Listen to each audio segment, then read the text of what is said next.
Selamat siang. Kami dari kelompok 8 ingin menjelaskan bab 7 tentang aspek sosial dan ekonomi. Perkenalkan kelompok. Nama saya Bima Sakti, NPM 178. Selanjutnya Dimas Aufa, NPM 187. Selanjutnya M. Hasyim Abdul Malik, 195. Selanjutnya ada Rafli Ramadhani, NPM 196. Selanjutnya ada Rifki Isulhaq, NPM 203. Dan selanjutnya ada Dafa Rasyadan, NPM 224. Sekarang saya akan menjelaskan pengertian aspek sosial ekonomi. Dalam aspek sosial dan ekonomi, dampak positif yang diberikan dengan adanya investasi lebih ditekankan kepada masyarakat, khususnya dan pemerintah umumnya. Bagi masyarakat, adanya investasi ditinjau dari aspek ekonomi adalah akan memberikan peluang untuk meningkatkan pendapatan. Aspek ekonomi memiliki dua sisi, yaitu sisi negatif dan sisi positif. Dari sisi negatif, aspek ekonomi yaitu penggunaan sumber daya alam yang berlebihan, pengangguran yang semakin bertambah banyak karena masuknya masyarakat luar. Dari segi positif, aspek ekonomi yaitu pendapatan yang masuk dari pemerintah. Aspek sosial adalah mengelola dan mengatur sumber daya alam yang belum ada campur tangan dari manusia. Aspek sosial memiliki dua sisi, yaitu sisi negatif dan sisi positif. Dan sisi negatifnya yaitu perubahan demografi, budaya dan kesehatan. Masyarakat juga perubahan gaya hidup, adat istiadat dan struktur sosial lainnya. Dari sisi positif yaitu adanya alat transportasi listrik, air, dan lain-lain. Nah, selanjutnya dampak yang timbul. Dampak yang ditimbulkan dengan adanya suatu investasi yang baik dari aspek ekonomi dan sosial itu sebagai berikut. Dampak positifnya dari aspek ekonomi yaitu yang pertama, dapat meningkatkan ekonomi rumah tangga melalui A. Terbukanya kesempatan lapangan pekerjaan bagi masyarakat. Yang B. Tersedianya sarana dan prasarana umum yang kelak akan bisa dipergunakan untuk masyarakat, banyak juga pemerintah berupa jalan raya, listrik, sekolah, masjid, dan lain-lain. Dan yang C. Tersedianya beragam produk, barang, dan jasa di masyarakat sehingga meningkatkan persaingan dalam menciptakan dan memenuhi kebutuhan masyarakat. Dan yang kedua, menggali, mengatur, dan menggunakan ekonomi sumber daya alam melalui A. Penggunaan lahan dan efisien dan efektif. Yang B. Peningkatan nilai tambah sumber daya alam. Yang C. Peningkatan lahan tidur. Yang D. Peningkatan sumber daya alam yang belum terjamah. Dan yang E. Pemilikan dan penguasaan sumber daya alam yang teratur. Next. Ya, selanjutnya meningkatkan perekonomian pemerintah, yaitu yang A. Menambah peluang dan kesempatan kerja bagi masyarakat. Yang B. Pemerataan pendistribusian pendapatan. Yang C. Meningkatkan devisa negara. Yang D. Memperoleh pendapatan berupa pajak dari sumber-sumber yang dikelola oleh perusahaan. Yang E. Memberikan nilai tambah proses manufaktur. Yang keempat, pengembangan wilayah, yaitu yang A. Meningkatkan pemerataan pembangunan dengan prioritas daerah tertentu. Yang B. Membuka isolasi wilayah dan cakrawala pemikiran masyarakat dengan masuknya pembangunan. Yang C. Meningkatkan persatuan dan kesatuan bangsa.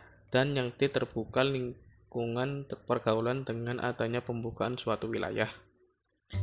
Selanjutnya, dampak negatif yang mungkin timbul dari aspek ekonomi. Yang A. Eksplorasi sumber daya yang berlebihan. Dan yang B. Masuknya pekerja dari luar yang mengurangi kesempatan atau peluang kerja bagi masyarakat sekitar. Sedangkan dampak sosial dengan adanya suatu proyek atau investasi meliputi yang pertama, komponen demografi meliputi A. Struktur penduduk, B. Tingkat pendapatan penduduk, C. Pertumbuhan penduduk, dan D. Tenaga kerja.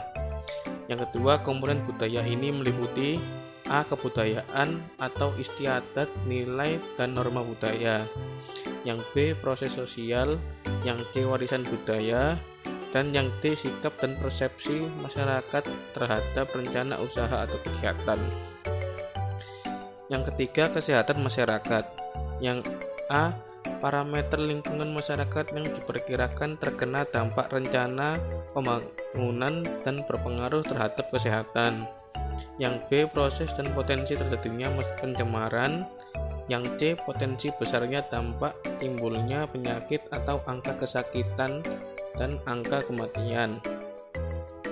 Yang D, kondisi lingkungan yang dapat memperburuk proses penyebaran penyakit. Dan yang terakhir, perubahan sumber daya kesehatan masyarakat. Dampak negatif aspek sosial.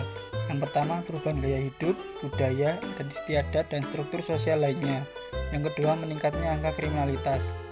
Selanjutnya, peningkatan pendapatan nasional. Ditinjau dari aspek ekonomi, salah satu kelayakan usaha dapat dilihat dari kemampuan investasi tersebut dalam meningkatkan pendapatan nasional atau daerah melalui peningkatan PDB dan PAD. Artinya, dengan adanya investasi akan berpengaruh terhadap peningkatan pendapatan secara nasional dan pendapatan daerah di mana investasi tersebut dilakukan. Kemudian kelayakan lain adalah naiknya income per kapita masyarakat melalui peningkatan pendapatan seiring dengan tumbuhnya sektor ekonomi, demikian pula sebaliknya. Selanjutnya, cara menghitung pendapatan nasional. Untuk menghitung pendapatan nasional dapat dilakukan melalui 3 pendekatan. Yang pertama, pendekatan produksi. Pendapatan nasional dengan pendekatan produksi adalah nilai seluruh barang dan jasa yang dihasilkan oleh suatu negara dalam satu tahun tertentu. Cara menghitung pendapatan nasional dengan pendekatan produksi adalah dengan menjumlahkan nilai tambah yang diwujudkan oleh berbagai lapangan usaha sektor ekonomi dalam perekonomian. Pada umumnya, lapangan usaha sektor ekonomi untuk menghitung pendapatan nasional ada 11 sektor. Yang pertama, pertanian, peternakan, kehutanan, dan perikanan. Yang kedua, pertambangan dan penggalian. Yang ketiga, industri pengelolaan. Yang keempat, listrik, jasa, dan air minum. Yang kelima, bangunan. Yang keenam, perdagangan, hotel, dan restoran. Yang ketujuh, pengangkutan dan komunikasi. Yang kedelapan, bank dan lembaga keuangan lainnya.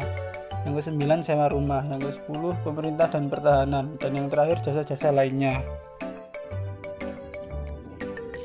Lalu di sini ada pendekatan pengeluaran.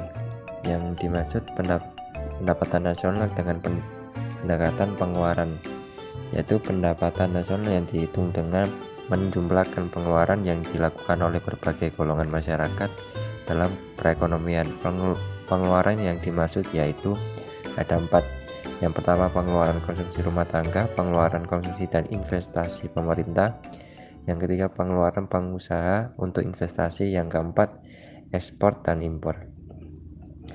Lalu pendapatan yang dimaksud pada ini yaitu pendapatan nasional dengan pendekatan pendapatan nasional yang dihitung dengan menjumlah balasan jasa yang diterima oleh faktor produksi. Jenis-jenis pendapatan yaitu ada 5. Yang pertama ada gaji dan upah, lalu ada sewa bunga pendapatan lainnya, yang ketiga ada pajak tidak langsung, yang keempat penyusutan, dan yang terakhir yaitu laba.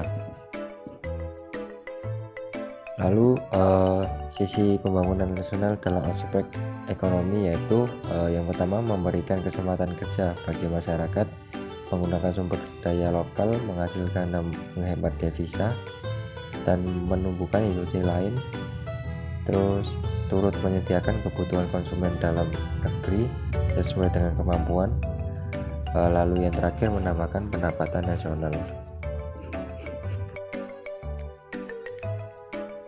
Lalu selanjutnya ada sisi distribusi nilai tambah dalam aspek ekonomi.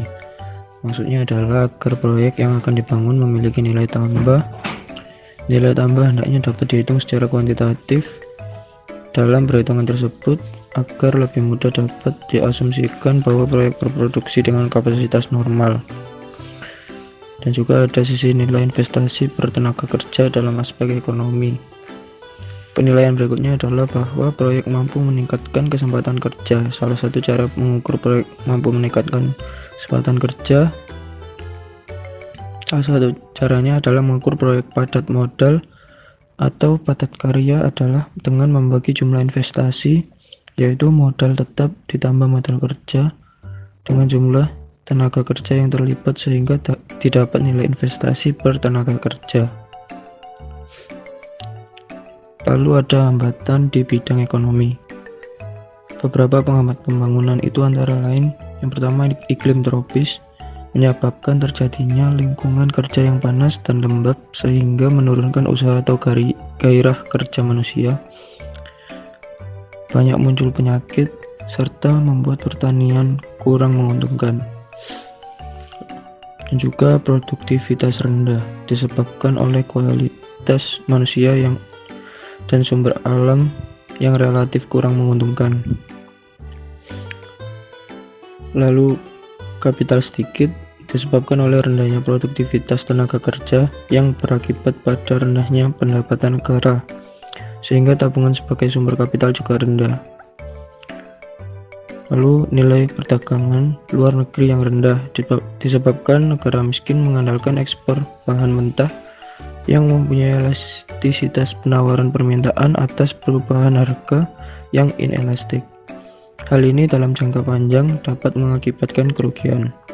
Selanjutnya akan dilanjutkan oleh teman saya.